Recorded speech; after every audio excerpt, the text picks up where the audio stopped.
Hi everyone, welcome back. Previous లెక్చర్లో power ఎలక్ట్రానిక్స్లో introduction గురించి చూసాము. ఇప్పుడు పవర్ ఎలక్ట్రానిక్స్లో ఫస్ట్ సెమీ కండక్టర్ డివైస్ అయిన పవర్ డయోడ్ గురించి తెలుసుకుందాం.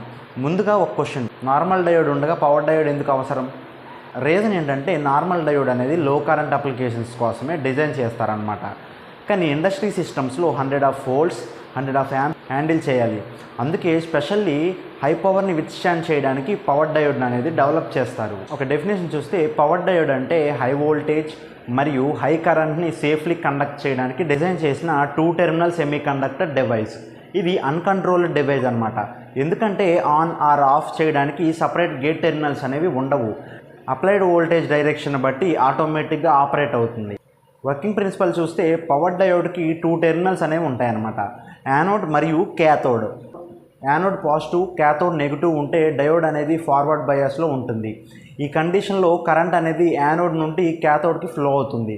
యానోడ్ నెగిటివ్, క్యాథోడ్ పాజిటివ్ ఉంటే డయోడ్ అనేది రివర్స్ బయాస్లో ఉంటుంది. ఈ కండిషన్లో కరెంట్ అనేది ఆల్మోస్ట్ 0 ఉంటుందన్నమాట. అంటే డయోడ్ అనేది కరెంట్ని బ్లాక్ చేస్తుంది. కానీ రివర్స్ వోల్టేజ్ బ్రేక్డౌన్ వోల్టేజ్ని ఎగ్జిట్ చేస్తే హెవీ కరెంట్ ఫ్లో అయ్యి డయోడ్ అనేది డ్యామేజ్ అయ్యే ఛాన్స్ అనేది ఉంటుంది.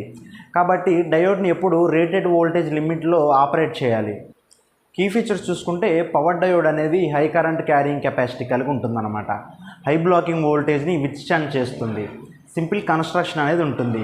ఫాస్ట్ స్విచ్చింగ్ కెపబిలిటీ కూడా ఎక్కువగా ఉంటుంది అండ్ రిలయబిలిటీ కూడా చాలా ఎక్కువ. అప్లికేషన్ చూసుకుంటే power diode rectifiers, battery chargers, UPS systems, solar inverters, SMPS Motors మరియు ఫ్రీ వీలింగ్ సర్క్యూట్స్లో వైడ్లీ యూజ్ చేస్తూ ఉంటారు. నెక్స్ట్ లెక్చర్లో పవర్ ఎలక్ట్రానిక్స్లో మోస్ట్ ఇంపార్టెంట్ డివైస్ అయిన సిలికాన్ కంట్రోలర్ రెక్టిఫైర్ అంటే ఎస్సీఆర్ గురించి డీటెయిల్గా నేర్చుకుందాం. Okay, I hope everything is clear now. Stay consistent, keep improving. Stay tuned. Bye bye.